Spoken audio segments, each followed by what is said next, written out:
ನಮಸ್ಕಾರ ವೀಕ್ಷಕರೇ, ಡಿಡಿಯು ನ್ಯೂಸ್ನ ವಿಶೇಷ ಸೆಗ್ಮೆಂಟ್ಗೆ ಸ್ವಾಗತ. ನಾನು ರಚನಾ ನಂಜುಂಡ. ವೀಕ್ಷಕರೇ, ಇವತ್ತು ನಾವು ಸಂದರ್ಶನ ಮಾಡೋಕೆ ಹೊರಟಿರುವಂತಹ ವ್ಯಕ್ತಿ ಸಮಾಜ ಸೇವಕರು ಹೌದು, ಹಾಗೂ ಗ್ರಾಮ ಪಂಚಾಯಿತಿ ಸದಸ್ಯರಾಗಿಯೂ ಕೂಡ ಇವರು ಕಾರ್ಯನಿರ್ವಹಿಸಿದ್ದಾರೆ. ಹಾಗೂ ಆನೇಕಲ್ ವಿಧಾನಸಭಾ ಕ್ಷೇತ್ರದಲ್ಲಿ ಹಲವು ಅಭಿವೃದ್ಧಿಯ ಕೆಲಸಗಳಲ್ಲಿ ತಮ್ಮನ್ನು ತಾವು ತೊಡಗಿಸಿಕೊಂಡಿದ್ದಾರೆ. ಹಾಗೂ ಬಿಜೆಪಿ ಪಕ್ಷದಲ್ಲೂ ಕೂಡ ನಿರಂತರವಾಗಿ ಕೆಲಸಗಳನ್ನ ಮಾಡ್ತಿದ್ದಾರೆ. ಈ ಎಲ್ಲಾ ವಿಚಾರಗಳನ್ನ ಒಳಗೊಂಡಿರುವಂತಹ ಟಿವಿ ಬಾಬು ಸರ್ ಅವರು ಇವತ್ತು ನಮ್ಮ ಜೊತೆಗಿದ್ದಾರೆ. ಬನ್ನಿ ಅವರನ್ನ ಕಾರ್ಯಕ್ರಮಕ್ಕೆ ಬರ್ಮಾಡ್ಕೊಳ್ಳೋಣ. ಸರ್, ಕಾರ್ಯಕ್ರಮಕ್ಕೆ ಸ್ವಾಗತ. ನಮಸ್ಕಾರ ಮೇಡಮ್. ಇವರೊಟ್ಟಿಗೆ ನಮ್ಮ ಜೊತೆಗೆ ಡಿ ದೇವರಾಜ್ ಅರಸು ಹಿಂದುಳಿದ ವರ್ಗದ ಸಾಮಾಜಿಕ, ಧಾರ್ಮಿಕ ಹಾಗೂ ಸಾಂಸ್ಕೃತಿಕ ಸಂಘದ ರಾಜ್ಯಾಧ್ಯಕ್ಷರಾದಂತಹ ಸೈತಪ್ಪ ಕೆ ಗುತ್ತೇದಾರ್ ಸರ್ ಇದ್ದಾರೆ. ಬನ್ನಿ ಅವ್ರನ್ನು ಕೂಡ ಕಾರ್ಯಕ್ರಮಕ್ಕೆ ಬರ್ಮಾಡ್ಕೊಳ್ಳೋಣ. ನಮಸ್ಕಾರ ಸರ್, ಮೊದಲಿಗೆ ನಿಮ್ಮ ಹೆಸರು ಟಿವಿ ಬಾಬು ಸರ್ ಅಂತ ಹೇಳಿದ ತಕ್ಷಣ ಆ ಹಿಂದೆಗಡೆ ಕೇಳೋದೇ ನಮಗೆ ಸಮಾಜ ಸೇವಕರು ಅಂತ ಹೇಳಿ. ಸಮಾಜ ಸೇವೆ ಮಾಡ್ಬೇಕು ಅಂತ ಪ್ರೇರಣೆ ಹೇಗೆ ಬಂತು ಸರ್? ಹೇಗೆ ನಿಮಗೆ ಸಮಾಜ ಸೇವೆ ಮಾಡ್ಬೇಕು ಅಂತ ಹೇಳಿ ಆಸಕ್ತಿ ಬಂತು ಅಂತ ಹೇಳೋದಾದ್ರೆ ಏನ್ ಹೇಳ್ತೀರಾ ಸರ್? ಸಮಾಜ ಸೇವೆ ಮಾಡಬೇಕು ಅಂತ ನನ್ನ ಕಲ್ಪನೆನೂ ಇರಲಿಲ್ಲ. ಅದು ನಿಮ್ಮ ಭಾಷೆಯಲ್ಲಿ ಅದು ಸಮಾಜ ಸೇವೆ ಅಂತ ಹೇಳ್ತೀರಾ. ನನ್ನ ವೈಯಕ್ತಿಕವಾಗಿ ಹೇಳೋದಾದರೆ, ಯಾರಿಗೆ ಅವಶ್ಯಕತೆ ಇದೆಯೋ, ಏನಾದರೂ ಒಂದು ನೀಡಿದರೆ, ಸಪೋಸ್ ಈಗ ಯಾರಿಗೋ ಮಕ್ಕಳಿಗೆ ಪುಸ್ತಕ ಬೇಕಾಗತ್ತೆ, ಬಟ್ಟೆ ಬೇಕಾಗತ್ತೆ, ಫೀಸ್ ಕಟ್ಟಬೇಕಾಗತ್ತೆ, ಇನ್ಯಾರಿಗೋ ಹಾಸ್ಪಿಟ್ಲಿಗೆ ಏನೋ ಒಂದು ಸ್ವಲ್ಪ ಹೆಲ್ಪ್ ಬೇಕಾಗತ್ತೆ, ಅದನ್ನು ಫುಲ್ಫಿಲ್ ಮಾಡೋದು. ಸಮಾಜದಲ್ಲಿ ನ್ಯೂನ್ಯತೆ ಇರೋಂಥದ್ದು ಅಥವಾ ಒಂದು ಸಮಾಜದ ಉನ್ನತ ಸ್ಥಿತಿಗೆ ಬರೋದಿಲ್ವೋ, ಯಾರಿಲ್ವೋ ಅಂಥವ್ರನ್ನ ಉನ್ನತ ಸ್ಥಿತಿಗೆ ತೊಗೊಂಬರೋದಕ್ಕೆ ಅವರಿಗೆ ನಮ್ಮ ಕೈಲಾದಷ್ಟು ಅವರಿಗೆ ಸಹಾಯ ಮಾಡೋದು. ಅದನ್ನು ನೀವು ಸಮಾಜ ಸೇವೆ ಅಂತೀರಾ. ಅದು ನಾನು ನಮ್ಮ ಸಮಾಜದಲ್ಲಿರೋ ನ್ಯೂನ್ಯತೆಗಳನ್ನು ಸರಿಪಡಿಸೋಣ ಅಂತೇಳಿ ನನ್ನ ಉದ್ದೇಶ ಅಷ್ಟೇ. ನೀರಾ ಸಿಪ್ ಇದು ಮದ್ಯಪಾನ ಅಲ್ಲ, ಆರೋಗ್ಯಕರ ಪಾನೀಯ. ಸರ್, ಆನೇಕಲ್ ಕ್ಷೇತ್ರ ನೀವು ತುಂಬಾ ಅಲ್ಲಿ ಎಲ್ಲ ಒಳ್ಳೆಯ ಕೆಲಸಗಳನ್ನ ಮಾಡಿದಿರ ಅಂತ ಕೇಳ್ಪಟ್ಟಿದೀವಿ. ಸೊ ನಿಮ್ಮ ಕನಸಿನ ಆನೇಕಲ್ ಕ್ಷೇತ್ರ ಏನು ಸರ್? ಆನೇಕಲ್ನ ಯಾವ ರೀತಿಯಾಗಿ ಅಭಿವೃದ್ಧಿ ಮಾಡ್ಬೇಕು ಅಂತ ನಿಮ್ಮ ತಲೆಯಲ್ಲಿದೆ? ನೋಡಿ, ಇದು ನನ್ನ ಕ್ಷೇತ್ರ, ಇದು ಆನೇಕಲ್ ಕ್ಷೇತ್ರ. ನಾವು ಇಲ್ಲೇ ಹುಟ್ಟಿ, ಇಲ್ಲೇ ಬೆಳೆದು, ಇಲ್ಲೇ ಎಲ್ಲ ಶಿಕ್ಷಣವನ್ನು ಪಡ್ಕೊಂಡಿದ್ದೀವಿ. ಇದು ನನ್ನ ತಾಯಿನಾಡು. ಈ ಒಂದು ತಾಲೂಕಿಗೆ ಬೇರೆ ಏನು ನಮ್ಮ ದೇಶದಲ್ಲಿ ಹಲವಾರು ರಾಜ್ಯಗಳು, ಈಗ ಗುಜರಾತ್ ಇರ್ಬೋದು, ರಾಜಸ್ಥಾನ್ ಇರ್ಬೋದು, ಇದು ಬೇರೆ ಬೇರೆ ದೇಶದ ಮೂಲೆಗಳಿರ್ತಕ್ಕಂಥ ರಾಜ್ಯಗಳಲ್ಲಿ ಅಲ್ಲಿನ ತಾಲೂಕುಗಳು ತುಂಬ ಅಭಿವೃದ್ಧಿ ಹೊಂದಿದ್ದಾವೆ. ಈ ಎಕ್ಸಾಂಪಲ್ ಹೇಳಬೇಕಾದ್ರೆ, ಈಗ ಕನಕಪುರದಲ್ಲಿ ಇರುವಂಥ ಒಂದು ತಾಲೂಕು ಇರ್ಬೋದು, ನಮ್ಮ ನೆರೆ ತಮಿಳುನಾಡು ರಾಜ್ಯ ಇರ್ಬೋದು, ಅಲ್ಲಿನ ತಾಲೂಕುಗಳಲ್ಲಿ ಹೆಚ್ಚಾಗಿ ರಸ್ತೆಗಳಿರ್ಬೋದು, ಅಲ್ಲಿನ ಚರಂಡಿಗಳ ವ್ಯವಸ್ಥೆ ಇರ್ಬೋದು, ಕನೆಕ್ಟಿವಿಟಿ ಕೊಡುವಂಥದ್ದು. ಅಂದರೆ ನಮ್ಮ ತಾಲೂಕು ಏನಿದೆಯೋ ಇದು ಸಿಟಿಗೆ ತುಂಬ ಹತ್ತಿರವಾಗಿದೆ. ಜಗತ್ತಿನ ಎಲ್ಲ ಪ್ರತಿಷ್ಠಿತ ಕಂಪನಿಗಳು ನಮ್ಮ ತಾಲೂಕಲ್ಲಿದೆ. ನಿಮಗೆ ವಿಪ್ರೋ ಇರ್ಬೋದು, ಇನ್ಫೋಸಿಸ್ ಇರ್ಬೋದು, ಮತ್ತು ತುಂಬ ನಮ್ಮ ಎಲೆಕ್ಟ್ರಾನಿಕ್ ಸಿಟಿಯಲ್ಲಿರುವಂಥದ್ದು ಸಾಫ್ಟ್ವೇರ್ಗಳಿರ್ಬೋದು, ಉನ್ನತವಾಗಿರ್ತಕ್ಕಂಥ ಹಾಸ್ಪಿಟಲ್ಸ್ ಇರ್ಬೋದು. ನಮ್ಮ ನಾರಾಯಣ ಹೃದಯ ನಮ್ಮ ತಾಲೂಕಲ್ಲಿದೆ. ಆದರೆ ನಮ್ಮ ತಾಲೂಕಲ್ಲಿ ಹಳ್ಳಿ ಕಡೆ ಹೋದಾಗ ಸಾರಿಗೆ ಸಂಪರ್ಕ ಅಂದರೆ ರಸ್ತೆ ಒಂದು ವ್ಯವಸ್ಥೆಗಳು ಅಷ್ಟೊಂದು ನೀಟಾಗಿಲ್ಲ, ಚರಂಡಿ ವ್ಯವಸ್ಥೆ ಇಲ್ಲ, ನೀರಿನ ವ್ಯವಸ್ಥೆ ಇಲ್ಲ, ಮತ್ತು ವಿದ್ಯುತ್ದು ಒಂದು ಸ್ವಲ್ಪ ಸಮಸ್ಯೆ ರಾತ್ರಿ ಹೊತ್ತು. ಸೊ ಇವೆಲ್ಲನ ಒಂದು ಅಭಿವೃದ್ಧಿ ಮಾಡಬೇಕು ನಮ್ಮ ತಾಲೂಕನ್ನು. ಸೊ ನಮ್ಮ ಏನು ಯುವಕರಿದ್ದಾರೋ, ನಮ್ಮ ಮಹಿಳೆಯರೇನಿದ್ದಾರೋ, ಇವರೆಲ್ಲರೂ ಬೆಂಗಳೂರಿಗೆ ಟ್ರಾವೆಲ್ ಮಾಡಬೇಕಾಗತ್ತೆ. ಪ್ರತಿದಿನ ಒಂದು ಮನೆಯಲ್ಲಿ ಒಬ್ಬರು ಇಬ್ಬರು ಹತ್ರ ಇರೋದ್ರಿಂದ 20 ಕಿಲೋಮೀಟರ್ ಅಂತರದಲ್ಲಿ ಇದ್ದೀವಿ ನಾವು ಬೆಂಗಳೂರಿಗೆ. ಏನು ತರಕಾರಿ ಮಾರ್ಕೆಟ್ ಇರ್ಬೋದು, ಅಥವಾ ಗಾರ್ಮೆಂಟ್ಸ್ ಇರ್ಬೋದು, ಅಥವಾ ಇನ್ನೇದರ ಮಕ್ಕಳು ಎಜುಕೇಷನ್ಗೆ ಹೋಗ್ಬೇಕಾಗತ್ತೆ. ಅದೆಲ್ಲ ಸಿಟಿಯಲ್ಲೇ ಎಲ್ಲ ಅನುಕೂಲ ಇರೋದ್ರಿಂದ ಸೊ ಪ್ರತಿಯೊಬ್ಬರು ಒಂದು ಮನೆಯಲ್ಲಿ ಒಬ್ಬರು ಸಿಟಿಗೆ ಹೋಗೋದು ರೂಢಿಯಾಗಿದೆ ಇಲ್ಲಿ. ಹಾಗಾದರೂ ಬೇಗ ಹೋಗಿ ಬೇಗ ಬರಬೇಕು. ಬೇಗ ಬರಬೇಕು ಅಂತಂದರೆ ಸಾರಿಗೆ ವ್ಯವಸ್ಥೆ, ರಸ್ತೆಗಳು ಚೆನ್ನಾಗಿರಬೇಕು. ಹಾಗಾಗಿ ಹೆಚ್ಚಾಗಿ ಮಹತ್ವ ನಮ್ಮದು ತಾಲೂಕು ಅಭಿವೃದ್ಧಿ ಆದರೆ ಜನ ಬೇಗ ಹೋಗಿ ಬರ್ತಾರೆ. ತರಕಾರಿ ಇರ್ಬೋದು, ಅಥವಾ ಎಜುಕೇಷನ್ಗೆ ಹೋಗ್ಬೋದು, ಹಾಸ್ಪಿಟ್ಲಿಗೆ ಹೋಗ್ಬೋದು. ಒಬ್ಬ ಹೆರಿಗೆ ಮಹಿಳೆ ಹಾಸ್ಪಿಟ್ಲಿಗೆ ಹೋಗ್ಬೇಕಾದ್ರೆ ಸುಮಾರು ಒಂದು 10ರಿಂದ 15-20 ಕಿಲೋಮೀಟ್ರ್ ಅವರು ಜರ್ನಿ ಮಾಡಬೇಕು. ರಸ್ತೆಗಳು ಸರಿಯಿಲ್ಲ ಅಂತಂದರೆ ಎಲ್ಲಿ ಅವ್ರು ಹೋಗ್ತಾರೆ? ಸೊ ಹೀಗೆ ಅನಾನುಕೂಲ ಇರೋದನ್ನು ತಪ್ಪಿಸಿ ಒಳ್ಳೆ ರೀತಿಯಲ್ಲಿ ಸುವ್ಯವಸ್ಥಿತವಾಗಿರ್ತಕ್ಕಂಥ ಮಾಡರ್ನ್ ಆಗಿ ಸಾರಿಗೆ ವ್ಯವಸ್ಥೆಯನ್ನು ತಗೊಂಬಂದರೆ ಮೆಟ್ರೋ ತರ್ಬೋದು, ಅಥವಾ ರಸ್ತೆಗಳ ಸುಧಾರಣೆ ಮಾಡ್ಬೋದು, ಬಸ್ ವ್ಯವಸ್ಥೆ ಮಾಡ್ಬೋದು, ಆ್ಯಂಬುಲೆನ್ಸ್ ವ್ಯವಸ್ಥೆ ಮಾಡ್ಬೋದು. ಈ ರೀತಿ ಸೌಕರ್ಯಗಳು ಕೊಟ್ಟರೆ ಜನಗಳಿಗೆ ಅನುಕೂಲ ಆಗುತ್ತೆ ಅನ್ನೋದು ನನ್ನ ಉದ್ದೇಶ. ಹೀಗೆ ನಮ್ಮ ಈ ದೇಶದಲ್ಲಿ ನಮ್ಮ ತಾಲೂಕು ಒಂದು ಒಳ್ಳೆ ಮಾದರಿ ತಾಲೂಕು ಆಗಬೇಕು. ಒಂದು ವಿದ್ಯೆಯಲ್ಲಿ ಚೆನ್ನಾಗಾಗಬೇಕು, ನಮ್ಮ ಇದರಲ್ಲಿ ಕೆಲಸದಲ್ಲಿ ಸಿಗಬೇಕು, ಮಹಿಳೆಯರಿಗೆ ಒಳ್ಳೇದಾಗಬೇಕು, ಜನಕ್ಕೆ ಮೂಲಭೂತ ಸೌಕರ್ಯಗಳು ಸಿಗಬೇಕು ಅನ್ನೋದು ನನ್ನ ಆಸೆ. ಸರ್, ಈ ಹಿಂದೆ ಆನೇಕಲ್ ಕ್ಷೇತ್ರ ಇದ್ದಿದ್ದಕ್ಕೂ ಈಗಿರೋದಕ್ಕೂ ತುಂಬಾ ಬದಲಾವಣೆಗಳಾಗಿದೆ. ನಿಮ್ಮ ಕ್ಷೇತ್ರ ನಿಮ್ಗೆ ಎಷ್ಟು ಖುಷಿ ಇದೆ ಸರ್? ಅದ್ರ ಬಗ್ಗೆ ತುಂಬಾನೇ ಖುಷಿ ಆಗುತ್ತೆ. ಯಾಕಂದ್ರೆ ನಾವೆಲ್ಲ ಪುಣ್ಯ ಮಾಡಿದ್ವಿ ಅಂತಾನೆ ಹೇಳ್ತೀವಿ. ಯಾಕಂದ್ರೆ ಬೇರೆ ಕಡೆ ಬೆಳಗಾಮು, ಹುಬ್ಳಿ, ಧಾರವಾಡ ಇರ್ಬೋದು, ಅಥವಾ ಉತ್ತರ ಕರ್ನಾಟಕ ಕಡೆ ಹೋದಾಗ ನಮ್ಮ ದಕ್ಷಿಣ ಕನ್ನಡ ಹೋದ ಉಡುಪಿ ಇದೆಲ್ಲ ಸಿಟಿಗೆ ತುಂಬ ದೂರ ಇದೆ. ಅವ್ರು ಯಾರಾದರೂ ಒಂದು ಹೈಕೋರ್ಟ್ಗೆ ಹೋಗ್ಬೇಕಾದ್ರೂ, ಒಂದು ಸಿವಿಲ್ ಕೋರ್ಟ್ಗೆ ಹೋಗ್ಬೇಕಾದ್ರೂ ಸುಮಾರು 100 ಕಿಲೋಮೀಟರ್ 200 ಕಿಲೋಮೀಟರ್ ಪ್ರಯಾಣ ಮಾಡಬೇಕು. ಆದರೆ ನಾವು ಒಂದು ರೀತಿಯಲ್ಲಿ ಪುಣ್ಯನೇ ಮಾಡಿದ್ದೀವಿ. 20 ಕಿಲೋಮೀಟರ್ಗೆ ನಾವು ಜರ್ನಿ ಮಾಡಿದ್ರೆ ನಮಗೆ ವಿಧಾನಸೌಧ ಸಿಗುತ್ತೆ, ಹೈಕೋರ್ಟ್ ಸಿಗುತ್ತೆ, ಸಿವಿಲ್ ಕೋರ್ಟ್ ಸಿಗುತ್ತೆ, ಒಳ್ಳೊಳ್ಳೆ ಹಾಸ್ಪಿಟಲ್ಗಳು ಸಿಗ್ತವೆ. ಸೊ ನಾವು ಹತ್ರದಲ್ಲಿ ನಮ್ಮ ನೆರೆ ರಾಜ್ಯ ಆಗಿರತಕ್ಕಂಥ ತಮಿಳ್ನಾಡಿದೆ ನಮಗೆ. ಸೊ ಮತ್ತು ಇಂಟರ್ನ್ಯಾಷನಲ್ ಏರ್ಪೋರ್ಟು ನಮಗೊಂದು 30-40 ಕಿಲೋಮೀಟರ್ ಡಿಸ್ಟೆನ್ಸಲ್ಲಿದೆ. ಹೀಗಾಗಿ ನಾವು ಒಂದು ರೀತಿಯಲ್ಲಿ ಪುಣ್ಯನೇ ಮಾಡಿದ್ದೀವಿ ಅಂತಲೇ ಹೇಳ್ತೀವಿ. ನೀರಾ ಸಿಪ್ ಇದು ಮದ್ಯಪಾನ ಅಲ್ಲ, ಆರೋಗ್ಯಕರ ಪಾನೀಯ. ಸರ್, ನೀವು ಈಗಾಗಲೇ ಬಿಜೆಪಿ ಪಕ್ಷದಿಂದ ತುಂಬಾ ಕಡೆ ಗುರುತಿಸ್ಕೊಂಡಿದ್ದೀರಾ. ಹೀಗಾಗಿ ಮುಂದಿನ ವಿಧಾನಸಭಾ ಚುನಾವಣೆಯಲ್ಲಿ ನೀವೇನಾದ್ರೂ ಟಿಕೆಟ್ ಆಕಾಂಕ್ಷಿನ, ಯಾಕಂದ್ರೆ ಸಮಾಜ ಸೇವೆ ರಾಜಕೀಯ ಹ್ಯಾಂಡ್ ಇನ್ ಹ್ಯಾಂಡ್ ಹೋಗುತ್ತೆ. ಜನಗಳು ಕೂಡ ನಿಮ್ಮಂತ ನಾಯಕರನ್ನೇ ಕೇಳ್ತಾರೆ, ಅಂದ್ರೆ ಬೇಕು, ಯಾಕಂದ್ರೆ ಸಮಾಜ ಸೇವೆ ಮಾಡೋರು, ಇನ್ನು ನಮ್ಮ ಕ್ಷೇತ್ರವನ್ನ ಅಭಿವೃದ್ಧಿ ಮಾಡೋರು ಬೇಕು ಅಂತ ಹೇಳ್ತಾರೆ. ನೀವೇನಾದ್ರು ಟಿಕೆಟ್ ಆಕಾಂಕ್ಷಿನ, ಒಂದು ವೇಳೆ ನಿಮಗೆ ಟಿಕೆಟ್ ಸಿಕ್ಕಿದ್ರೆ ನೀವು ಮಾಡುವಂತಹ ಕೆಲಸಗಳೇನು ಸರ್? ಈಗ ನಮಗೆ ತಾಲೂಕಿನಲ್ಲಿ ಜನರ ಒಂದು ಅಭಿಪ್ರಾಯ, ತಾವು ಎಮ್ ಎಲ್ ಎ ಆಗಿ ನಿಂತ್ಕೋಬೇಕು ಅಂತೇಳಿ ಸಾಕಷ್ಟು ವರ್ಷಗಳಿಂದನೂ ನನ್ನ ಬೆಂಬಲಿತರು ಹೇಳ್ತಾ ಇದ್ರು. ಸೊ ಅವರ ಕರೆಗೆ ಹೋಗ್ಬಿಟ್ಟು ನಾನು ಲಾಸ್ಟ್ ಟೈಮೂ ಸಹ ನಾನು ಆಕಾಂಕ್ಷಿಯಾಗಿದ್ದೆ, ತಾಲೂಕಿನಲ್ಲಿ ಆಕಾಂಕ್ಷಿಯಾಗಿದ್ದೆ. ನನ್ನ ಅದೃಷ್ಟ ಅದು ಟಿಕೆಟ್ ಸಿಗಲಿಲ್ಲ. ಸೊ ಅದನ್ನು ದುರದೃಷ್ಟ ಅಂತ ತಿಳ್ಕೊಳ್ಳಲ್ಲ, ನನಗೆ ಅದೃಷ್ಟ ಅಂತಲೇ ತಿಳ್ಕೊತೀನಿ. ಸೊ ಮುಂದೆ ಅವಕಾಶ ಸಿಕ್ಕಿದ್ರೆ ನಾನು ಈ ಕ್ಷೇತ್ರದ ಎಮ್ ಎಲ್ ಎ ಆಗಿ ಸ್ಪರ್ಧಿಸ್ತೇನೆ.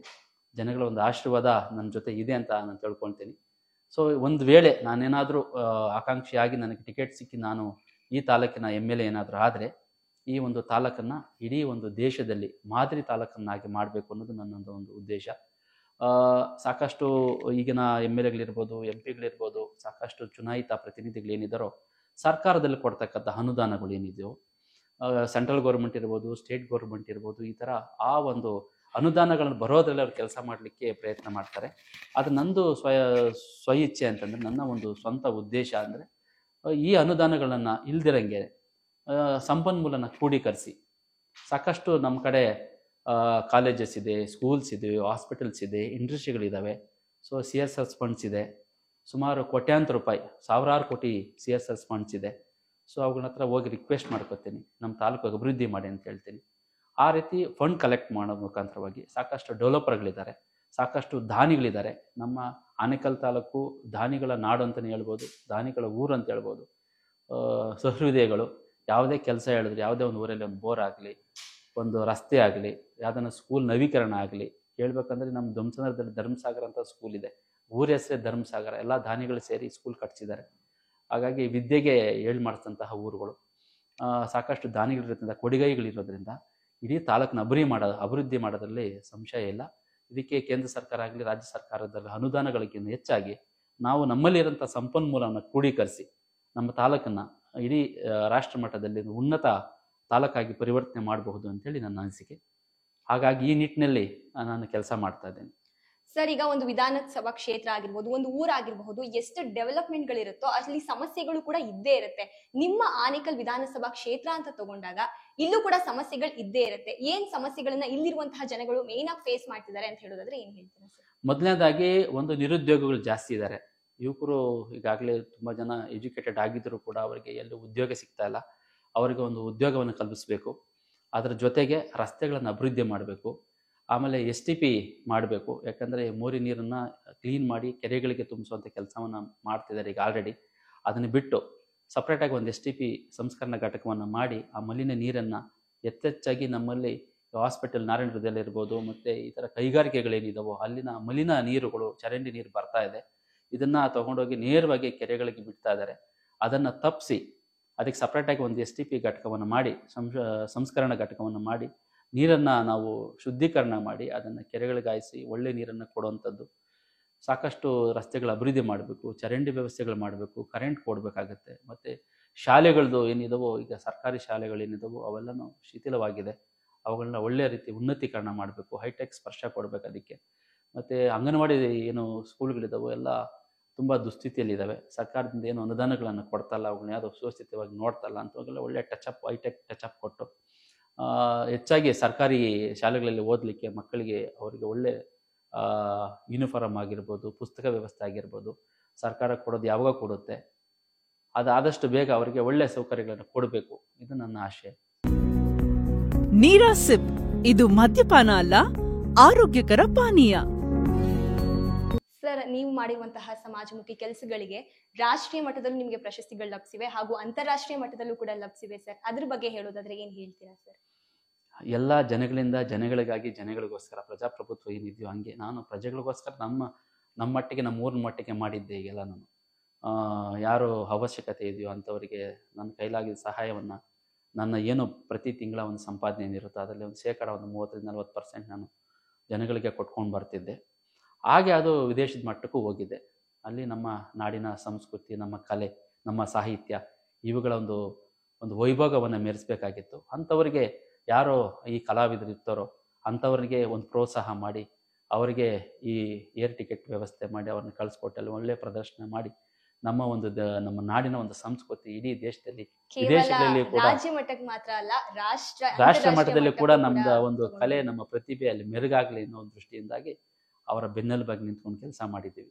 ಸೊ ಹೀಗಾಗಿ ಇಡೀ ವಿದೇಶಗಳಲ್ಲಿ ಕೂಡ ಸ್ವಲ್ಪ ನಮ್ಮ ಜನ ನಮಗೆ ಆಶೀರ್ವಾದ ಮಾಡಿದ್ದಾರೆ. ಅವ್ರಿಗೆಲ್ಲರಿಗೂ ತುಂಬ ಹೃದಯ ಅಭಿನಂದನೆಯನ್ನು ಸಲ್ಲಿಸ್ತಾ ಇದ್ದೀನಿ. ಸರ್, ಈಗ ನಾವು ಒಂದು ಕೆಲಸವನ್ನ ಮಾಡ್ತಾ ಬಂದಾಗ ಎಲ್ಲೋ ಒಂದ್ ಕಡೆ ಸಾಕಪ್ಪ ನನ್ಗಿದು, ಅದರಲ್ಲೂ ಕೂಡ ನೀವು ಸಮಾಜಮುಖಿ ಕೆಲಸಗಳನ್ನ ಮಾಡ್ತಿದ್ರಿ, ಯಾವತ್ತಾದ್ರೂ ಅನ್ಸಿದುಂಟಾ ಸಾಕಪ್ಪ ನನ್ಗೆ ಈ ಸಮಾಜ ಸೇವೆ ಬೇಡ ಅಂತ ಯಾವತ್ತಾದ್ರೂ ಆತರ ಅನ್ಸಿದುಂಟಾ ಸರ್? ಇಲ್ಲ ಮೇಡಮ್, ಖಂಡಿತ ಅನಿಸ್ಲಿಲ್ಲ. ಯಾಕಂದ್ರೆ ಇದು ನಾನು ಮಾಡಬೇಕು ಅಂತ ನನ್ನ ಮನಸ್ಸಿಗೆ ಏನಾಗುತ್ತೋ ಅದು ಒಳ್ಳೇದೇನಾಗುತ್ತೋ ಅದು ಮಾಡ್ಕೊಂಡು ಹೋಗ್ತಾ ಇದ್ವಿ. ನಂದು ವಿಚಾರಗಳು, ನನ್ನ ಒಂದು ಧಾರ್ಮಿಕ ವ್ಯವಸ್ಥೆಗಳೇ ಬೇರೆ. ನನ್ನ ಸಮಯಕ್ಕೆ ಈ ದಿನಕ್ಕೆ ಯಾರು ಬರ್ತಾರೋ ಅವ್ರ ಕೆಲಸ, ಆ ಸಮಯಕ್ಕೆ ಏನು ಬರುತ್ತೋ ಅದನ್ನೇ ನನ್ನ ದೇವರು ಅಂತ, ಅದೇ ನಮ್ಮ ಕೆಲಸ, ದೇವ್ರು ಕೊಟ್ಟಂಥ ಕೆಲಸ ಅಂತೇಳಿ ಮಾಡ್ಕೊಂಡು ಹೋಗ್ತಾ ಇದ್ದೀನಿ. ಸೊ ಯಾರೋ ಹೇಳಿದ್ರು, ಯಾರೋ ಒತ್ತಡಕ್ಕೆ ಮಣಿಯೋದಾಗಲಿ, ಇನ್ನೊಬ್ಬರು ಏನೋ ಬಹುಮಾನಕ್ಕಾಗಲಿ ಇಲ್ಲ. ನನ್ನ ಮನಸ್ಸಿಗೆ ಬಂದಿದ್ದು ಈ ದಿನ ಆ ದೇವರು ಏನು ಕಳಿಸಿದಾನೋ, ಯಾರನ್ನ ಕಳಿಸಿದಾನೋ, ಯಾರು ಸೇವೆ ಮಾಡಬೇಕು ಅಂತ ಕಳಿಸಿದಾನೋ ಅದನ್ನು ಪ್ರಾಮಾಣಿಕವಾಗಿ ಮಾಡ್ತಾ ಇದ್ದೀನಿ. ಅದೇ ಒಂದೊಂದು ಒಳಗುಟ್ಟು. ಹಾಗಾಗಿ ಅದು ಬೇರೆ ಕಡೆ ಎಲ್ಲ ಪ್ರಸಾರ ಆಗ್ತಾ ಇದೆ ಅಷ್ಟೇ. ಈಗಿರುವಂತಹ ಯೂತ್ಗೆ, ನೀವು ತುಂಬಾ ಸಮಾಜಮುಖಿಯಾದಂತಹ ಕೆಲಸಗಳನ್ನ ಮಾಡಿದ್ರೆ ತುಂಬಾ ಅನುಭವ ಇರುತ್ತೆ, ಈಗಿರುವಂತಹ ಯುವಕರಿಗೆ ಒಂದು ಮೆಸೇಜ್ ಕೊಡ್ತೀನಿ ಅಂತ ಹೇಳಿದ್ರೆ ಏನ್ ಹೇಳ್ತೀರಾ? ಈಗಿನ ಯುವಕರಲ್ಲಿ ನಾನು ವಿನಂತಿ ಮಾಡಿಕೊಳ್ಳೋದೇನೆಂದರೆ, ಸಾಕಷ್ಟು ನೀವು ವಿದ್ಯಾವಂತರಾಗಿ, ಜೊತೆಗೆ ತಂದೆ ತಾಯಿನ ಚೆನ್ನಾಗಿ ಉತ್ತಮವಾಗಿ ಅವ್ರನ್ನ ನೋಡ್ಕೊಳ್ಳಿ. ಯಾರೋ ಆಗಲಿ ತಂದೆ ತಾಯಿನ ತಗೊಂಡೋಗಿ ವೃದ್ಧಾಶ್ರಮದಲ್ಲಿ ಬಿಡೋಕೆ ಹೋಗಬೇಡಿ. ಸಮಾಜಕ್ಕೆ ಒಳ್ಳೆ ವ್ಯಕ್ತಿಗಳಾಗಿ, ಈ ಒಂದು ರಾಜ್ಯಕ್ಕೆ, ಈ ಒಂದು ದೇಶಕ್ಕೆ ಉನ್ನತ ಪ್ರಜೆಗಳಾಗಿ ಬಾಳ್ರಿ ಅಂತೇಳಿ ನನ್ನ ಮೆಸೇಜ್. ಡಿ ದೇವರಾಜ್ ಅರಸು ಹಿಂದುಳಿದ ವರ್ಗಗಳ ಸಾಮಾಜಿಕ, ಧಾರ್ಮಿಕ, ಸಾಂಸ್ಕೃತಿಕ ಸಂಘದ ವತಿಯಿಂದ ಖೇಲೋ OBC ಅನ್ನೋ ಒಂದು ಟೂರ್ನಮೆಂಟ್ ನ, ಅದು ಕೂಡ ನಿಮ್ಮ ಆನೇಕಲ್ ವಿಧಾನಸಭಾ ಕ್ಷೇತ್ರದಲ್ಲಿ ಶುರು ಮಾಡ್ತಾ ಇದ್ದಾರೆ. ಅದರಲ್ಲೂ ಕೂಡ ನಿಮ್ಮ ಹೆಸರಿನಲ್ಲಿ ಕಪ್ ಕೊಡ್ಬೇಕು ಅಂತ ಹೇಳಿ ನಮ್ಮ ರಾಜ್ಯಾಧ್ಯಕ್ಷರಾದಂತಹ ಸೈದಪ್ಪ ಕೆ ಗುತ್ತೇದಾರ್ ಸರ್ ಅವರು ನಿರ್ಧಾರವನ್ನ ಮಾಡಿದ್ದಾರೆ. ಏನ್ ಹೇಳ್ತೀರಾ ಸರ್ ಅದ್ರ ಬಗ್ಗೆ? ಮೊದಲನೇದಾಗಿ ನಾನು ಸೈದಪ್ಪ ಗುತ್ತೇದಾರ್ ಅವರಿಗೆ ಅಭಿನಂದನೆಗಳು ಸಲ್ಲಿಸ್ತಾ ಇದ್ದೀನಿ. ಯಾಕಂದರೆ ತುಂಬ ನನಗೆ ಆತ್ಮೀಯರವರು, ಸ್ನೇಹಿತರು ಆಗಿದ್ದಾರೆ. ಇವರು ಈ ವಿಚಾರವನ್ನು ಹೇಳಿದಾಗ ನನಗೆ ಸ್ವಲ್ಪ ಖುಷಿನೂ ಆಯಿತು, ಸ್ವಲ್ಪ ಮುಜುಗರನೂ ಆಯಿತು. ಯಾಕೆ ನನ್ನ ಹೆಸರಲ್ಲೇ ತರಬೇಕು ಅಂತ. ಕೊನೆಗೆ ಅವ್ರು ಹೇಳಿದ್ರು, ಇಲ್ಲ ನಿಮ್ಮಂಥವ್ರು ಬೇಕು, ಈ ಸಮಾಜಮುಖಿ ಕೆಲಸಗಳನ್ನು ಇಷ್ಟು ದಿನ ನೀವು ಮಾಡ್ಕೊಂಬಂದಿದ್ದೀರಾ, ನಿಮ್ಮ ಹೆಸರಲ್ಲೇ ಮಾಡಬೇಕು ಅಂತ ಹೇಳಿ ಅವರು ಒಂದು ಒತ್ತಾಯದ ಮೇರೆಗೆ ಅವ್ರು ಮಾಡ್ತಿದ್ದಾರೆ. ಅವರಿಗೆ ನಾನು ನನ್ನ ತಾಲೂಕಿನ ಜನರ ಪರವಾಗಿ, ನಮ್ಮ ಕುಟುಂಬದವರ ಪರವಾಗಿ, ನನ್ನ ಪರವಾಗಿ ವೈಯಕ್ತಿಕವಾಗಿ ಅಭಿನಂದನೆಗಳನ್ನು ಅವರಿಗೆ ಸಲ್ಲಿಸ್ತಾ ಇದ್ದೀನಿ. ಯಾಕೆಂದರೆ ಇದೊಂದು ಮಹತ್ವದ ಕಾರ್ಯ ಇದು. ಅದು ನನ್ನ ಹೆಸರಲ್ಲೇ ಟೂರ್ನಮೆಂಟ್ ಮಾಡಿದ್ದಾರೆ. ಅವ್ರಿಗೆ ಭಗವಂತ ಆರೋಗ್ಯ, ಐಶ್ವರ್ಯ, ಆಯಸ್ಸು ಕೊಡಲಿ. ಮತ್ತು ಈ ಒಂದು ಕಾರ್ಯ ಇಡೀ ಅವರ ರಾಜ್ಯ ಮಟ್ಟದಲ್ಲಿ ಏನು ಜಿಲ್ಲೆಗಳಲ್ಲಿ ಮಾಡ್ತಿದ್ದಾರೋ ಅವೆಲ್ಲನೂ ಅವ್ರಿಗೆ ಯಶಸ್ವಿ ಆಗಲಿ. ಇದರಿಂದ ಅವ್ರಿಗೆ ಒಳ್ಳೆಯ ಸ್ಥಾನಮಾನ ಸಿಗಲಿ ಅಂತ ಹೇಳ್ತಿ ಅವ್ರಿಗೆ ಆಶೀರ್ವಾದನ ಮಾಡ್ತಾ ಇದ್ದೇನೆ. ನೀರಾ ಸಿಪ್, ಇದು ಮದ್ಯಪಾನ ಅಲ್ಲ, ಆರೋಗ್ಯಕರ ಪಾನೀಯ. ಸರ್, ನೀವು ಇದೇನು ಖೇಲೋ OBC ಅನ್ನೋ ಟೂರ್ನಮೆಂಟ್ ನ ಮಾಡ್ತಾ ಇದ್ದೀರಾ, ಅದರಲ್ಲೂ ಕೂಡ ಆನೇಕಲ್ ವಿಧಾನಸಭಾ ಕ್ಷೇತ್ರದಲ್ಲಿ ಇದನ್ನ ಶುರು ಮಾಡ್ತಿದ್ದೀರಾ, ಹಾಗೂ TV ಬಾಬು ಸರ್ ಅವರ ಹೆಸರಲ್ಲಿ ಟ್ರೋಫಿಯನ್ನ ಕೊಡ್ಬೇಕು ಅಂತ ಅನ್ಕೊಂಡಿದ್ದೀರಾ. ಕಾರಣ ಏನು ಸರ್? ಸರ್ ಅನ್ನೇ ಸೆಲೆಕ್ಟ್ ಮಾಡ್ಕೊಂಡು. ಸೊ ಈ ದೇಶ ಕಂಡಂತ ಮತ್ತು ಧ್ವನಿ ಇಲ್ಲದಂತ ವರ್ಗಕ್ಕೆ, ಶೋಷಿತ ಜನಾಂಗಕ್ಕೆ ಧ್ವನಿ ಕೊಟ್ಟಂತ ಡಿ ದೇವರಾಜ್ ಅರಸು ಹಿಂದುಳಿದ ವರ್ಗಗಳ ಸಾಮಾಜಿಕ, ಧಾರ್ಮಿಕ, ಸಾಂಸ್ಕೃತಿಕ ಸಂಘ ಡಿ ದೇವರಾಜ್ ಅರಸು ಸಾಹೇಬರ ಹೆಸರಲ್ಲಿ ಇಟ್ಕೊಂಡಿದ್ದೇವೆ. ಸೊ ಇವತ್ತು ಈ ಸಂಘದ ವತಿಯಿಂದ ಆನೇಕಲ್ ವಿಧಾನಸಭಾ ಕ್ಷೇತ್ರ, ರಾಜ್ಯದ 28 ಜಿಲ್ಲೆಗಳಲ್ಲಿ, ಬೆಂಗಳೂರಲ್ಲಿ ಬಂದ್ರೆ ಬೆಂಗಳೂರು ನಗರ ಜಿಲ್ಲೆ ಮತ್ತು ಬೆಂಗಳೂರು ಗ್ರಾಮಾಂತರ ಜಿಲ್ಲೆ ಅಂತ ಬರುತ್ತೆ. ಬೆಂಗಳೂರು ಇಡೀ ಕರ್ನಾಟಕದಲ್ಲಿ ಹೈಯೆಸ್ಟ್ ವಾಸವಾಗಿರುವಂತ ಒಂದು ಜಿಲ್ಲೆ. ಮೋರ್ ದನ್ 2 ಕೋಟಿ ಜನ ಬೆಂಗಳೂರಲ್ಲಿ ಇದ್ದೀವಿ. ಸೊ ಇಲ್ಲಿ 28 ವಿಧಾನಸಭಾ ಕ್ಷೇತ್ರಗಳು ಬರ್ತವೆ. ಈ 28 ವಿಧಾನಸಭಾ ಕ್ಷೇತ್ರಗಳು ಪ್ರತ್ಯೇಕ ನಾಯಕರ ಹೆಸರಲ್ಲಿ ಬಿಜೆಪಿ, ಕಾಂಗ್ರೆಸ್, JDS ಮತ್ತು ಸಾಮಾಜಿಕ ಕ್ಷೇತ್ರದಲ್ಲಿ ಯಾರೆಲ್ಲ ತಮ್ಮನ್ನು ತಾವು ತೋರಿಸ್ಕೊಂಡಿದ್ದಾರೆ ಅಂತಹ ಮಹನೀಯರ ಹೆಸರಲ್ಲಿ ನಾವು ಈ ಒಂದು ಖೇಲೋ OBC ಅಂತಕ್ಕಂಥ ಕ್ರಿಕೆಟ್ ಪಂದ್ಯಾವಳಿಯನ್ನ ಆಯೋಜನೆ ಮಾಡಿದ್ದೇವೆ. ಇಲ್ಲಿ ನಾವು ಇಡೀ ರಾಜ್ಯದಲ್ಲಿ ಮೊಟ್ಟ ಮೊದಲ ಬಾರಿಗೆ ಆನೇಕಲ್ ವಿಧಾನಸಭಾ ಯಾಕೆ ಆಯ್ಕೆ ಮಾಡ್ಕೊಂಡಿದ್ರೆ ಅಂತಕ್ಕಂಥ ತಮ್ಮ ಪ್ರಶ್ನೆಗೆ ಟಿ ವಿ ಬಾಬಣ್ಣ ಅವರು ತುಂಬಾ ಸಹೃದಯಿಗಳು. ಹೆಂಗೆ ಅಂದ್ರೆ ಅವರು ಕಾಮಧೇನು ಇದ್ದಂಗೆ. ಯಾವುದೇ ಪಕ್ಷ ಜಾತಿ ಭೇದ ಭಾವ ಇಲ್ದೇನೆ ಎಲ್ಲಾ ಕ್ಷೇತ್ರದಲ್ಲಿ, ಇವತ್ತು ಧಾರ್ಮಿಕ ಕ್ಷೇತ್ರದಲ್ಲಿ ಆಗಿರ್ಬೋದು, ಸಾಮಾಜಿಕ ಕ್ಷೇತ್ರದಲ್ಲಿ ಆಗಿರ್ಬೋದು, ಶೈಕ್ಷಣಿಕ ಕ್ಷೇತ್ರದಲ್ಲಿ ಆಗಿರ್ಬೋದು, ಅನೇಕ ಜನರಿಗೆ ಇವತ್ತು ಅವ್ರ ಕೊಡುಗೆ ಅಪಾರವಿದೆ. ಯಾವ ರೀತಿ ಪುನೀತ್ ರಾಜ್ಕುಮಾರ್ ಅವರು ಬಲಗೈಯಿಂದ ಕೊಟ್ಟದ್ದು ಎಡಗೈಗೆ ಗೊತ್ತಿರ್ತಿಲ್ವೋ, ಯಾವತ್ತೂ ಅವರು ತಮ್ಮನ್ನು ತಾವು ಬ್ರ್ಯಾಂಡ್ ಮಾಡ್ಕೊಳಕ್ಕೆ ಇಷ್ಟಪಟ್ಟವರಲ್ಲ. ಸೊ ಅವರು ಇತ್ತೀಚೆಗೆ ಕಳೆದ ವಿಧಾನಸಭಾ ಚುನಾವಣೆಯಲ್ಲಿ ಟಿ ವಿ ಬಾಬುರವರ ಒಂದು ಸಾಧನೆ ಮೆಲುಕಾಕಿರ್ತಕ್ಕಂಥ ಏನು ಭಾರತೀಯ ಜನತಾ ಪಾರ್ಟಿ ಬಿಜೆಪಿ ಇದೆ, ಸೊ ಅವರ ಒಂದು ಹೆಸರನ್ನ ಮುನ್ನೆಲೆಗೆ ಬಂದಿತ್ತು. ಬಹಳಷ್ಟು ಜನ ಅವರಿಗೆ ಬಿ ಫಾರ್ಮ್ ಕೊಟ್ಟಿದ್ದಾರೆ. ಇಲ್ಲಿ ಬಿಜೆಪಿ ಗೆಲ್ಸ್ಕೊಂಡ್ ಬರುವಂತ ಒಂದು ಕೆಲಸ ಆಗ್ತಾ ಇದೆ. ಸೊ ಕಾರಣಾಂತರದಿಂದ ಅವರಿಗೆ ಬಿ ಫಾರ್ಮ್ ಸಿಗ್ಲಿಲ್ಲ, ಬಿಜೆಪಿ ಬರಲಿಲ್ಲ. ಸೊ ಆದ್ರಿಂದ ಯಾವತ್ತು ಟಿ ವಿ ಬಾಬಣ್ಣ ಅವರನ್ನ ನಾವು ಗಮನಿಸಿದಾಗ ಮೂರು ಪಕ್ಷದ ಆತ್ಮೀಯರು, ಮೂರು ಪಕ್ಷದ ಹೈಕಮಾಂಡ್, ಮೂರು ಪಕ್ಷದ ನಾಯಕರು ಮತ್ತು ಅವ್ರ ಕುಟುಂಬ ಸದಸ್ಯರ ಜೊತೆ ಟಿ ವಿ ಬಾಬಣ್ಣ ಅವರು ಒಂದು ಒಡನಾಟ ತುಂಬಾ ಅತ್ಯುನ್ನತವಾಗಿದೆ. ಮತ್ತು ನಮ್ಗೆ ಈ ಸಂಘಟನೆ ವಿಚಾರದಲ್ಲಿ ಅನೇಕ ಡಿ ದೇವರಾಜರ್ಸು ಹಿಂದುಳಿದ ವರ್ಗಗಳ ಸಾಮಾಜಿಕ ಧಾರ್ಮಿಕ ಸಾಂಸ್ಕೃತಿಕ ಸಂಘಕ್ಕೆ ಮತ್ತು ಹಿಂದುಳಿದ ವರ್ಗದವರಿಗೆ ಅಪಾರವಾದ ಕೊಡುಗೆ ನಮ್ಮ ಟಿ ವಿ ಬಾಬಣ್ಣವರು ಇರೋದ್ರಿಂದ ಮತ್ತು ಅವರ ಒಂದು ಒಳ್ಳೆಯ ಮನಸ್ಸು ಮತ್ತು ಈ ಒಂದು ಒಳ್ಳೆಯ ಕ್ಷೇತ್ರದಲ್ಲಿ ಅವರ ಒಂದು ಸಾಧನೆ ಮುಂದಿನ ಯೂತ್ಸ್ಗೆ ಇವತ್ತು ಸಣ್ಣ ಪುಟ್ಟ ಸೋಷಿಯಲ್ ವರ್ಕ್ ಮಾಡಿಕೊಂಡು ದೊಡ್ಡ ದೊಡ್ಡ ಮಟ್ಟದಲ್ಲಿ ಪ್ರಚಾರ ತಗೋತಕ್ಕಂಥದ್ದು ನಾವು ನೀವೆಲ್ಲ ಗಮನಿಸಿರ್ತೀವಿ. ಸೊ ಆದ್ರಿಂದ ಟಿ ವಿ ಬಾಬಣ್ಣನಂತವರು ಮುಂದಿನ ದಿನಗಳಲ್ಲಿ ಒಳ್ಳೆ ಉನ್ನತ ಮಟ್ಟಕ್ಕೆ ಹೋದ್ರೆ ಇಂಥ ಕ್ಷೇತ್ರಗಳು ಮತ್ತು ಅನೇಕ ಜನ ಯೂತ್ಸ್ಗೆ, ಮಹಿಳೆಯರಿಗೆ ಅವರ ಒಂದು ಸಂದರ್ಶನದಲ್ಲಿ ತಾವು ಗಮನಿಸಿದ್ರಿ. ಅವರು ಎಷ್ಟು ಓಪನ್ ಅಪ್ ಆಗಿ ಒಬ್ಬ ಪಾಲಿಟಿಷಿಯನ್ ತರ ಮಾತಾಡಲಿಲ್ಲ, ಒಬ್ಬ ಕುಟುಂಬ ಸದಸ್ಯರ ತರ ಮಾತಾಡಿದ್ರು. ಸೊ ಹಾಗಾಗಿ ಅವರ ಚಿಂತನೆಗಳು ಮತ್ತು ಯೂತ್ಸ್ ಇವತ್ತು ನೋಡಿ ಎಲ್ಲ ಒಂದ್ ಕಡೆ 34, 30, 28 ವರ್ಷದ ಯುವಕರು ಅತ್ಯಂತ ಒತ್ತಡದಲ್ಲಿ. ಹಿಂದಿನ ಹಿರಿಯರ ಒಂದು ಗಾದೆ ಇತ್ತು, ಊಟ ಆಟ ಪಾಠ, ಇವು ಮೂರು ಮನುಷ್ಯನಿಗೆ ತುಂಬಾ ಅಗತ್ಯವಾದದ್ದು. ಇವತ್ತು ನಾವೇನಾಗಿದೆ, ಊಟ ಪಾಠ ಮಾತ್ರ ಬೀಜ ಆಗಿದ್ದೀವಿ. ಮಕ್ಕಳಿಗೆ ಏನ್ ಹೇಳ್ತಾ ಇದೀವಿ, ಒಳ್ಳೆ ಮಾರ್ಕ್ಸ್ ತೆಗಿಬೇಕು, ನಂತರದಲ್ಲಿ ನೀವು ಕಂಪನಿಗೆ ಹೋಗ್ತೀರಾ, ಇವತ್ತು ಈ ವರ್ಕ್ ಆಗ್ಲೇಬೇಕು ಅಂತ ಪ್ರೆಷರ್ ಆಗ್ತಾ ಇದ್ದಾರೆ. ಕುಟುಂಬದಲ್ಲಿ ಪ್ರೆಷರ್ ಆಗ್ತಾ ಇದೆ. ಈ ಆಟ ಅಂತಕ್ಕಂಥದ್ದು ಎಲ್ಲ ಮರಿಮಾಚಾಗ್ತಾ ಇದೆ. ಹಿಂದೆ ನಾವು ಕುಂಟೆಬಿಲ್ಲೆ ಆಗಿರ್ಬೋದು ಮತ್ತು ದಾಂಡೆ ಆಗಿರ್ಬೋದು, ಜೊತೆಗೆ ಕಬಡ್ಡಿ ಆಗಿರ್ಬೋದು, ಖೋ ಖೋ ಆಗಿರ್ಬೋದು, ಎಲ್ಲ ಕಡೆ ಗ್ರೌಂಡ್ ಸಿಗ್ತಾ ಇದ್ರು, ಆಟ ಆಡ್ತಾ ಇದ್ರು. ಇವತ್ತು ಏನಾಗಿದೆ, ಆ ಆಟಗಳೆಲ್ಲ ಮರೆಮಾಚಾಗಿದೆ. ಕ್ರಿಕೆಟ್ ಅಂತಕ್ಕಂಥದ್ದು ಒಂದು ಒಳ್ಳೆಯ, ಅದಕ್ಕೆ ಒಂದು ಇತ್ತೀಚೆಗೆ ಒಂದು ಬ್ರ್ಯಾಂಡ್ ಬಂದಿದೆ. ಅದು ಚಿಕ್ಕ ಮಕ್ಕಳಿಂದ ಎಲ್ಲರೂ ಕ್ರಿಕೆಟ್ ಅಂತ ಇಷ್ಟಪಡ್ತಾರೆ. ಅಟ್ಲೀಸ್ಟ್ ಆ ಒಂದು ಆಟದ ಮೂಲಕ ಮಾನಸಿಕ ಒತ್ತಡಗಳನ್ನ ನಿವಾರಿಸಬೇಕು. ಇಲ್ಲಿ ವಿಶೇಷ ಏನಪ್ಪಾ, ಖೇಲೋ OBCಯಲ್ಲಿ ವಿಶೇಷ ಏನಂತಂದ್ರೆ, ಈ ವಿಧಾನಸಭಾ ಕ್ಷೇತ್ರದವ್ರನ್ನ ಮಾತ್ರ ಈ ವಿಧಾನಸಭಾ ಕ್ಷೇತ್ರದಲ್ಲಿ ಆಟ ಆಡಿಸ್ತೇವೆ. ಈ ವಿಧಾನಸಭಾ ಕ್ಷೇತ್ರದಲ್ಲಿ ಆಟ ಆಡುವಂತ ಯೂತ್ಸ್ ಅವ್ರ ಪೇರೆಂಟ್ಸ್ ವೋಟರ್ ಐಡಿ ಆಗಿರ್ಬೇಕು ಅಥವಾ ಅವ್ರ ವೋಟರ್ ಐಡಿ ಆಗಿರ್ಬೇಕು. ವಿಧಾನಸಭಾ ಕ್ಷೇತ್ರ ಆನೇಕಲ್ ಅಂತ ಇದ್ರೆ ಮಾತ್ರ ಅವರಿಗೆ ಆಟ ಆಡಕ್ಕೆ ಅವಕಾಶ ಮಾಡಿಕೊಡ್ತೇವೆ. ಸೊ ಇಲ್ಲಿ ಗೆದ್ದಿರುವಂತಹ ಏನು ಕ್ರೀಡಾಪಟುಗಳಿದ್ದಾರೆ, ಇಲ್ಲಿ ಗೆದ್ದಿರುವಂತಹ ತಂಡ ಏನಿದೆ ಅದು ರಾಜ್ಯ ಮಟ್ಟಕ್ಕೆ ಬರ್ತದೆ. ಸೊ ವಿಧಾನಸಭಾ ಕ್ಷೇತ್ರದಲ್ಲಿ ಬೆಂಗಳೂರು 28 ವಿಧಾನಸಭಾ ಕ್ಷೇತ್ರದಲ್ಲಿ ಗೆದ್ದಿರುವಂತವರಿಗೆ ಮತ್ತು 28 ಜಿಲ್ಲೆಗಳಲ್ಲಿ ಗೆದ್ದಿರುವಂತ ತಂಡಗಳು, ಒಟ್ಟು 56 ತಂಡಗಳು ಆಗ್ತವೆ. ಈ 56 ತಂಡಗಳು ರಾಜ್ಯ ಮಟ್ಟಕ್ಕೆ ಬರ್ತವೆ. ಆ ರಾಜ್ಯ ಮಟ್ಟದಲ್ಲಿ ಯಾರು ವಿನ್ ಆಗಿರ್ತಾರೆ, D Devaraja Urs trophy, final trophy, ಅಲ್ಲಿ 5 ಲಕ್ಷ ರೂಪಾಯಿ ಪ್ರಥಮ ಬಹುಮಾನ ಇರ್ತದೆ, ದ್ವಿತೀಯ ಬಹುಮಾನ 2 ಲಕ್ಷ ಇರ್ತದೆ. ಈ ವಿಧಾನಸಭಾ ಕ್ಷೇತ್ರವಾರು ನಡೆಯುವಂತಹ ಕ್ರಿಕೆಟ್ ಪಂದ್ಯಾವಳಿ, ಇವಾಗ ನಾವು ವಿಧಾನಸಭಾ ಕ್ಷೇತ್ರದಲ್ಲಿ ಟಿ ವಿ ಬಾಬಣ್ಣ ಅವರು ಅನೇಕ ಕೊಡುಗೆಗಳು ಕೊಟ್ಟಿರೋದ್ರಿಂದ ನಾವು ತುಂಬಾ ಹತ್ತಿರದಿಂದ ಗಮನಿಸಿದೀವಿ. ಮತ್ತು ನಮ್ಗೆ ಅವರಿಗೆ ಒಂದು ತುಂಬಾ ಸೋದರ ಬಾಂಧವ್ಯ ಇದೆ. ಸೊ ಹಾಗಾಗಿ ನಾವು ನಮ್ಮಣ್ಣ ಇಷ್ಟೆಲ್ಲ ಈ ಕ್ಷೇತ್ರಕ್ಕೆ ಒಂದು ಕೊಡುಗೆ ಕೊಟ್ಟಿದ್ದಾರೆ, ನಾವ್ಯಾಕೆ ನಮ್ಮ ಸಂಘದಿಂದ ನಮ್ಮಣ್ಣವರ ಟ್ರೋಫಿ ಮಾಡಬಾರ್ದು ಅನ್ನೋ ಒಂದು ಅಭಿಮಾನ ಇಟ್ಕೊಂಡು sir T V Babu trophy Anekal ವಿಧಾನಸಭಾ ಕ್ಷೇತ್ರ ಅಂತ ಮಾಡ್ತಾ ಇದ್ವಿ. ಇಲ್ಲಿ ಎಲ್ಲಾ ಜಾತಿ ಬಾಂಧವರಿಗೆ, ಇದು ಖೇಲೋ OBC ಅನ್ನೋದು ಇರಬಹುದು, ಬಟ್ ಆದ್ರೆ ಈ ಒಂದು ಪ್ಲಾಟ್ಫಾರ್ಮ್ ಮಾಡಿ ಇಲ್ಲಿ ಎಲ್ಲ ಜಾತಿ ಬಾಂಧವರಿಗೆ ಅವರವರ ಸಂಘದ ಹೆಸರುಗಳಲ್ಲಿ, ಸಂಘಟನೆ ಹೆಸರುಗಳಲ್ಲಿ ಆಗಿರ್ಬೋದು ಮತ್ತು ಜನಾಂಗದ ಹೆಸರುಗಳಲ್ಲಿ ಈಗ ಅನೇಕ ಸಂಘಟನೆಗಳು ಇದಾವೆ, ಜಾತಿ ಸಂಘಟನೆಗಳು ಇದಾವೆ, ಕನ್ನಡ ಪರ ಸಂಘಟನೆಗಳು ಇದಾವೆ ಮತ್ತು ಒಬ್ಬೊಬ್ಬ ಅಭಿಮಾನಿಗಳ ಸಂಘಟನೆಗಳು ಇದಾವೆ. ಈಗ ಪ್ರಸ್ತುತ ಇರುವಂತಹ ಶಾಸಕರ ಅಭಿಮಾನಿಗಳು ತಂಡ ಇರ್ತವೆ, ಅವ್ರು ಯಾರೇ ಬರ್ಲಿ ಅವರೆಲ್ಲರಿಗೂ ಕೂಡ ಮುಕ್ತವಾಗಿ ನಾವು ಆಟ ಆಡಕ್ಕೆ ಅವಕಾಶ ಮಾಡಿಕೊಟ್ಟಿರ್ತೇವೆ. ಇಲ್ಲಿ ವಿಶೇಷ ಮಾನದಂಡ ಮತ್ತು ಗಮನಿಸಬೇಕಾಗಿರೋದಿಷ್ಟೇ, ಯಾವ್ಯಾವ ವಿಧಾನಸಭಾ ಕ್ಷೇತ್ರದಲ್ಲಿ ಆಟ ಆಡ್ತಾರೋ ಆ ವಿಧಾನಸಭಾ ಕ್ಷೇತ್ರದ ವೋಟರ್ ಐಡಿ ಇರಬೇಕು. ಏಜ್ ಲಿಮಿಟ್ ಇಲ್ಲ, ಸೊ ಎಲ್ಲರಿಗೂ ಅವಕಾಶ ಇದೆ. ಇನ್ ಕೇಸ್ ಅವ್ರ ವೋಟರ್ ಐಡಿ ಇಲ್ಲ ಅಂದ್ರೆ ಅವ್ರ ಫ್ಯಾಮಿಲಿ ಯಾರ್ದಾದ್ರೂ ಒಂದು ವೋಟರ್ ಐಡಿ ಶೋ ಮಾಡಿಬಿಟ್ಟು ಆಟ ಆಡಕ್ಕೆ ಅವಕಾಶ ಮಾಡಿಕೊಡ್ತೇವೆ. ಇದೊಂದು ವಿಭಿನ್ನವಾದದ್ದು. ಇಲ್ಲಿ ನಾವು ಆಟ ಆಡಿಸ್ತಾ ಇರೋದು ಉದ್ದೇಶ ಏನಂದ್ರೆ ಎಲ್ಲರೂ ಹೆಲ್ದಿ ಆಗಿರ್ಬೇಕು. ಇವತ್ತು ಅನೇಕ ಆ ಸಮುದಾಯ, ದೊಡ್ಡ ದೊಡ್ಡ ಸಮುದಾಯಗಳು ಅವರ ಸಮುದಾಯದ ಹೆಸರಲ್ಲಿ ಕ್ರಿಕೆಟ್ ಅನ್ನು ಆಡಿಸ್ತಾರೆ, ಮತ್ತು ದೊಡ್ಡ ದೊಡ್ಡ ಕಂಪನಿಗಳು ಅವ್ರವ್ರ ಕಂಪನಿ ಹೆಸರಲ್ಲಿ ಟ್ರೋಫಿಗಳನ್ನು ಇಡ್ತಾರೆ. ಸೊ ಇಲ್ಲಿ ಮುಕ್ತವಾಗಿ ಈ ವಿಧಾನಸಭಾ ಕ್ಷೇತ್ರದಲ್ಲಿ ಇರುವಂತವರು ಎಲ್ಲರೂ, ಆಟ ಅಂದ್ರೆ ನಮ್ಮ ಜೀವನದ ಒಂದು ಮೌಲ್ಯ. ಇವತ್ತು ಅನೇಕ ಕಡೆ ಆಟಕ್ಕೆ ಆದಂತದ್ದು ಒಂದು ಪ್ರಾತಿನಿಧ್ಯ ಇದೆ. ಇವತ್ತು ಆಟನ ಮರೆತು ಊಟ ಪಾಠ ಕಡೆ ನಾವು ಕಾನ್ಸಂಟ್ರೇಷನ್ ಮಾಡ್ತಾ ಇದೀವಿ.